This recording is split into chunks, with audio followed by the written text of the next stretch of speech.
Galilaya. Na ndipo wanafunzi walipokwenda, wanawake walifika wa kwanza kwenye kaburi, wakawakuta wale malaika, wakaambia, mnamtafuta nani?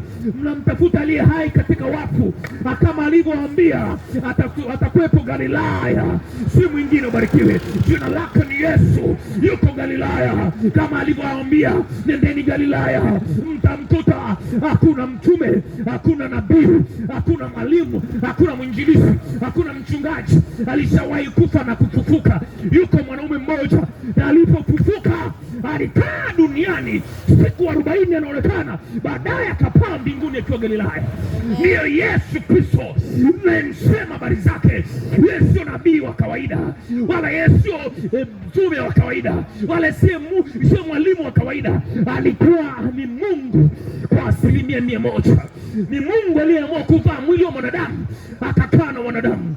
Ndio maana imeandika katika Yohana ile sura ya kwanza mstari wa 14, naye neno akavaa mwili akakaa kwetu, nasi tukauona utukufu wake kama utukufu wa mwana pekee atokaye kwa Baba, amejaa neema na kweli. Huyu neno si mwingine, neno ni Yesu Kristo, anayejua yote, anayeweza yote, aliyeko kila mahali kwa wakati mmoja.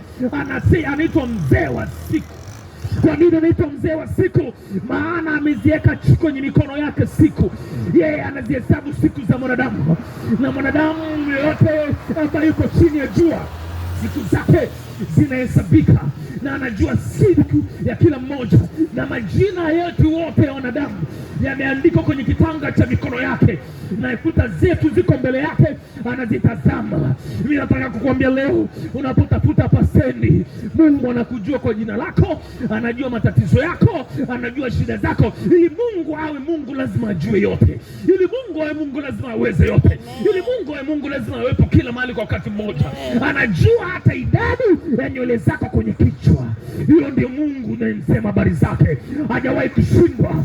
Huyu mwanaume anaitwa Yesu. Siku moja aliingia Bethania baada ya kuitwa kwa muda mrefu sana, njoo rafiki yako Lazaro anaumwa. Lakini baada ya Lazaro kufa, amelala kwenye kaburi zaidi ya siku 3. Siku ya 4 mwanaume anakuja, anauliza amelala wapi? Anaambia amelala pale. Anasema liondoe ni jiwe. Wanamwambia ndugu zake, Bwana ananuka sana, ameshakufa ni siku. Akaambia Martha na Mariamu, amkumbuki kwamba mimi naweza kumfufua? Wakasema, Bwana tunaamini siku zile za mwisho utamfufua. Akaambia, sikilizeni, hapana, mimi ndio ufufuo na uzima. Ondoeni jiwe, ondoeni jiwe, ondoeni jiwe, ondoeni jiwe kwenye hilo kaburi, ondoeni jiwe. Watakubali kuliondoa jiwe, mwanaume wa wanaume, yeye ambaye kaburi lilimshindwa, yeye ambaye mauti ilimshindwa, yeye ambaye ni hai leo, yeye ambaye yu hai leo, akasema kwa sauti kuu, Lazaro, toka nje. Akasikia ile sauti, ile mfu katika wafu akatoka amefungwa sanda. Akasema, mfungueni sanda yake. Wakamfungua, mpeni kitu ale.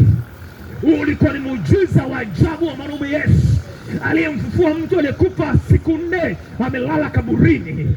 Ni ukuulize, ni mtume gani? Ni nabii gani? Ni mwalimu gani? Ni mwinjilisti gani aliyewahi kuweza kumfufua mtu aliyelala kaburini siku 4? Ni Yesu tu.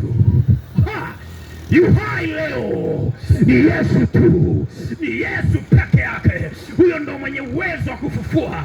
Alifufua, na wale wanaomwamini yeye amewapa uwezo wa kufufua na kuponya.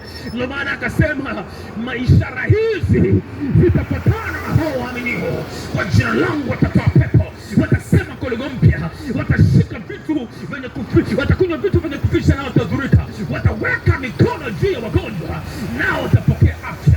Asubuhi ya leo nawaambia habari za mwanaume anaitwa Yesu.